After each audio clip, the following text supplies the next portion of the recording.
इस वक्त की बड़ी खबर आपको बता दें कि कन्नौज पहुंचे सीएम योगी आदित्यनाथ ने कन्नौज मेडिकल कॉलेज का बदला नाम। अब बाबा साहब डॉक्टर भीमराव अंबेडकर के नाम से जाना जाएगा कन्नौज मेडिकल कॉलेज। मुख्यमंत्री ने सपा को बताया महापुरुष विरोधी। कहा कि अयोध्या में भगवान राम का विरोध करते हैं और कन्नौज में बाबा साहब का विरोध करते हैं। उनको अपने परिवार के बाहर कोई नहीं दिखाई देता है। वहीं आगे सीएम योगी आदित्यनाथ ने कहा कि वोट जाति के नाम पर लेते हैं लेकिन काम परिवार के लिए करते हैं। वहीं कन्नौज के गौरवशाली इतिहास का भी सीएम ने जिक्र किया। सीएम ने कहा कि डबल इंजन सरकार हर योजना में सबको शामिल करेगी लेकिन तुष्टीकरण के नाम पर कुछ नहीं मिलेगा। वहीं कन्नौज में 352 करोड़ की 59 परियोजनाओं को सीएम योगी आदित्यनाथ ने लोकार्पण और शिलान्यास भी किया। इस दौरान सांसद सुब्रत पाठक के प्रयासों का भी सीएम ने किया जिक्र, की तारीफ। कहा कि पिता को केंद्र में रखकर सांसद अपने स्वप्न को आगे बढ़ाने का कार्य कर रहे हैं, वह अति प्रशंसनीय है। पूरा ही कन्नौज जाना चाहता है और हम लोग तैयार हैं आप सबका स्वागत करने के लिए।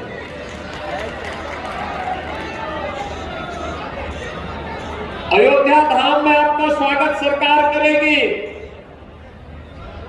और मैं चाहूंगा कि उससे पहले अयोध्या धाम में प्रभु रामलला के आगमन के पहले यहाँ के माननीय सांसद, माननीय विधायकों ने जो प्रयास किया है उसकी 352 करोड़ रुपए की परियोजनाओं का लोकार्पण और शिलान्यास आज कन्नौज को प्राप्त हो रहा है। इसकी भी बधाई आप सबको दे दो। भाइयों बहनों, जब योग्य जनप्रतिनिधि हम चुनते हैं वो आपके सुख दुख में सहभागी बनता है, शासन की योजनाओं को आप तक पहुंचाता है। गांव, गरीब, किसान, नौजवान, महिलाएं, समाज का प्रत्येक वर्ग अपने आप को सुरक्षित भी महसूस करता है और प्रफुल्लित भी महसूस करता है। आज यही तो कारण है, अभी कुछ दिन पहले आपने मोदी गारंटी की गाड़ी देखी होगी, गांव-गांव में जाती थी, शासन की योजनाओं का प्रचार प्रसार करती थी, सिचुएशन के 100% लक्ष्य को प्राप्त करने की दिशा में क्या प्रयास प्रारंभ हुआ है इसको लगातार आगे बढ़ाने का कार्य भी करती थी, तो साथ साथ इसका भी प्रयास करती थी कि जो लोग बचे हैं उनके फॉर्म हाथों हाथ भरे जाएं। और देखिए, मोदी जी ने कहा था ना कि मोदी की गारंटी में भी गारंटी है।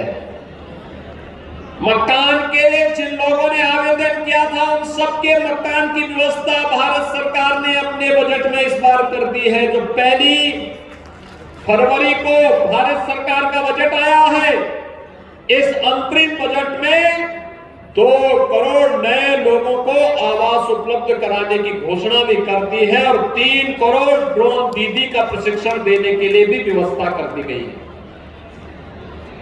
बहनों और भाइयों, इस सरकार पर निर्भर करता है, लेकिन सरकार जब अच्छे जनप्रतिनिधि चुनती है तो उसके परिणाम भी उसी रूप में हम सबके सामने देखने को मिलते हैं।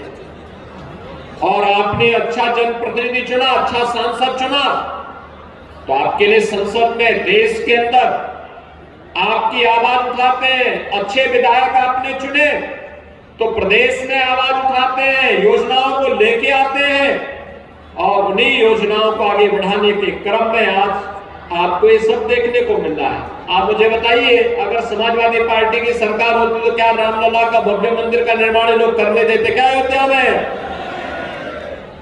ये इसलिए हो पाया है, डबल इंजन की सरकार है।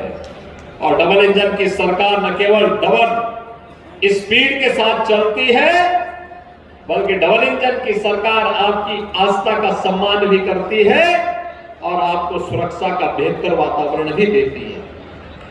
भाइयों बहनों, इसी विश्वास के साथ आज हम सब यहां पर आए हैं। एक विश्वास जिसके लिए यहां पर संघर्ष किया था पुराने कार्यकर्ताओं ने, स्वर्गीय प्रकाश पाठक जिसके लिए अपने को बलिदान कर दिए, स्वर्गीय बनवारी लाल दोहरे जिसके लिए अपना पूरा जीवन खपा दिए, जिस कन्नौज के लिए से सुब्रत पाठक को अपने युवा साथियों के साथ जेल के अंदर रहना पड़ा था, प्रताड़ना सहनी पड़ी थी, लेकिन इसलिए जिससे कन्नौज के सम्मान को और इसके स्वाभिमान को बढ़ा सके। शारीरिक दिव्यांगता को लोगों ने, उन ऋषियों ने नकारते हुए अपने दिव्य ज्ञान से पूरे समाज को आलोकित किया है। और मध्यकाल में ब्रजभूमि में सूरदास जैसे ऐसे यशस्वी कवि हुए हैं जिन्होंने अपनी रचनाओं को समाज का मार्गदर्शन किया है। आज भी दुनिया के अंदर आप देखते होंगे या प्रदेश में भी आप देखते होंगे, चित्रकूट में जगत गुरु रामभद्राचार्य जी हैं, दिव्य चक्षु हैं, लेकिन जब वे कथा का वाचन करते हैं तो जिनके पास भौतिक चक्षु हैं वह भी उनके सामने फेल होते हुए दिखाई देते हैं। भाइयों बहनों, दिव्यांगता को अभिशाप मानने की बजाय उनको संबल दे जाने की आवश्यकता है। उस संबल के साथ अगर हम खड़े होते हैं तो यह कार्यक्रम मजबूती के साथ आगे बढ़ सकता है और ऐसे हजारों लोगों के लिए जीवन देना, डबल इंजन सरकार की योजनाओं के साथ उन्हें जोड़ना। अगर किसी निराश्रित महिला को निराश्रित महिला पेंशन मिल जाती है, किसी निराश्रित बुजुर्ग को वृद्धावस्था पेंशन का लाभ मिल जाता है, अगर किसी दिव्यांगजन को दिव्यांगजन पेंशन के साथ हम जोड़ देते हैं, किसी कुष्ठ रोगी को कुष्ठावस्था पेंशन के साथ जोड़ देते हैं, किसी जरूरतमंद को प्रधानमंत्री आवास योजना या मुख्यमंत्री आवास योजना के साथ जोड़ देते हैं, योजना सरकार की है, माध्यम आप बन रहे हैं, तो स्वाभाविक रूप से पुणे के भागीदार भी आप बनेंगे, क्योंकि आपने उस व्यक्ति को राह दिखाई है कि इसके माध्यम से इस योजना का लाभ लिया जा सकता है। और भाइयों बहनों, यही तो सरकार की मंशा है कि समाज जब जागरूक होगा, जरूरतमंद तक योजनाओं का लाभ पहुंचेगा। आज केंद्र और राज्य की सरकार इसी दिशा में प्रयास कर रही है, इसी कार्यक्रम को आगे बढ़ा रही है, और ये योग्य पिता का योग्य पुत्र अपने उसी दायित्व का निर्वहन करते हुए इस कार्यक्रम को आगे बढ़ाया है। पिता की 5वीं पुण्यतिथि पुत्र के लिए भावुक क्षण भी है, लेकिन साथ साथ जन सेवा का एक व्रत है, एक संकल्प है, उस संकल्प को आगे बढ़ाने का एक अवसर भी है। और उन्होंने इस अवसर को हाथों हाथ लेकर के, क्योंकि पुत्र जो कुछ भी प्राप्त करता है माता पिता की साधना से, उनके पुरुषार्थ से उन्हें प्राप्त होता है। और माता पिता के द्वारा जो संकल्प लिया गया, जो परिश्रम किया गया, जो पुरुषार्थ किया गया, जो साधना की गई, उस साधना की परिणति होती है कि पुत्र को एक रास्ता दिखता है, आगे बढ़ने के लिए प्रेरणा प्राप्त होती है, और उसी प्रेरणा के पुंज के रूप में उन्होंने अपने पिता को केंद्र में रखकर के जिस कार्यक्रम को आगे बढ़ाया, आज वो सार्थक होता हुआ दिखाई दिया। और उसी सार्थकता को आगे बढ़ाने के लिए आज हम सबको यहाँ पर 5वीं पुण्यतिथि के अवसर पर यहाँ पर आने का अवसर प्राप्त हुआ है। मैं इस अवसर पर स्वर्गीय ओम प्रकाश पाठक जी को विनम्र श्रद्धांजलि अर्पित करता हूं। यहाँ पर स्टेडियम की मांग भी की गई, और मैं तो चाहूंगा, हम तो हर जनपद में एक स्टेडियम देना चाहते हैं, हर विकास खंड स्तर पर मिनी स्टेडियम देना चाहते हैं, हर गांव में खेल का मैदान देना चाहते हैं, हर ब्लॉक स्तर पर यूपी खेलो सेंटर की स्थापना और कोच की नियुक्ति करना चाहते हैं, जिससे प्रधानमंत्री जी के खेलो इंडिया खेलो के अभियान में अपने युवा खिलाड़ियों को हम खेल के प्रति जागरूक बना करके भारत को दुनिया के अंदर एक बार फिर से अपने युवा खिलाड़ियों के माध्यम से भारत की शक्ति और सामर्थ्य का परिचय दुनिया के अंदर दिलवा सके। और उत्तर प्रदेश के अंदर इस प्रकार की व्यवस्था को हम आगे बढ़ाने का कार्य करेंगे। भाइयों बहनों, कन्नौज में भी ये व्यवस्था हम लोग लागू करेंगे, और मैं चाहूंगा जितनी जल्दी हो सके अपना प्रस्ताव भेजिए, सरकार इसमें पूरा सहयोग करेगी, कन्नौज के लिए भी सहयोग करेगी, अन्य जनपदों के लिए भी सहयोग करेगी।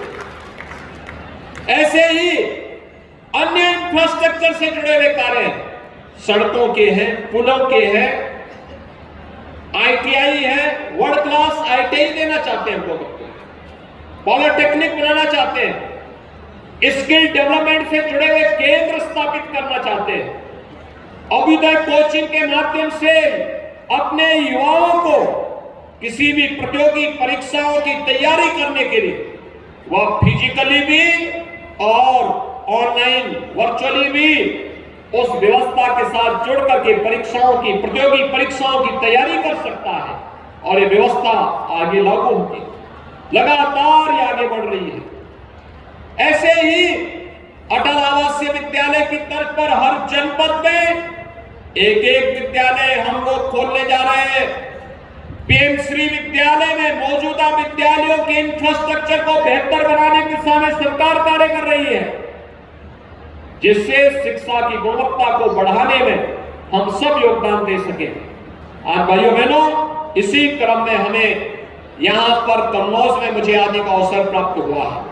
मैं इस अवसर पर आप सभी कन्नौज वासियों को इस बात के लिए मैं आश्वस्त करना चाहता हूं कि डबल इंजन की सरकार अपने जनप्रतिनिधियों के साथ इनके माध्यम से जो भी प्रस्ताव हमारे पास आएंगे, उन प्रस्तावों को हम आपकी सेवा के लिए समर्पित करके तत्काल उनके लिए अपनी सहमति देंगे और विकास में आपके मार्ग में कोई रोड़ा नहीं अटक पाएगा।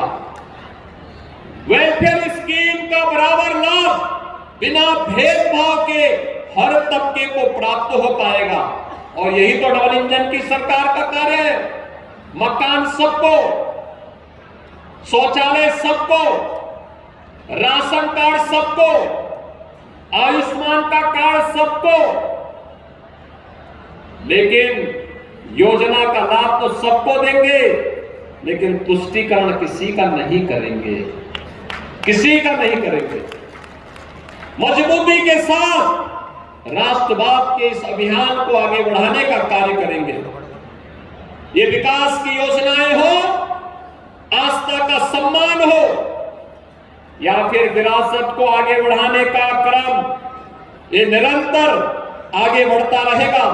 मैं आज के इस अवसर पर जब स्वर्गीय शिव प्रकाश पाठक जी की 5वीं पुण्यतिथि के कार्यक्रम में हमें यहाँ आने का अवसर प्राप्त हुआ है, प्रकाश पाठक जी को, स्वर्गीय बनवारी लाल दोहरे जी को मैं एक बार फिर से विनम्र श्रद्धांजलि अर्पित करते हुए आप सभी कन्नौज वासियों को आगामी लोकसभा चुनाव के लिए अभी से प्राणपण से जुटने का आह्वान करता हूं और अपने जुझारू सांसद को मजबूती के साथ उनके साथ कदम से कदम मिलाकर के चलने का भी आह्वान आपसे करता हूं।